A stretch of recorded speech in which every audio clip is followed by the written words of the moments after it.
কলরব ফুলগুলো সব লাল না হয়ে নীলে হলো কেন অসম্ভবে?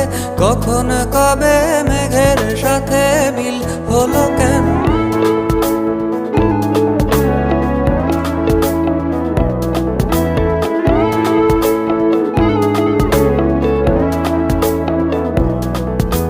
হোক অযথায় সব কথা তাল না হয়ে তিল হলো কেন?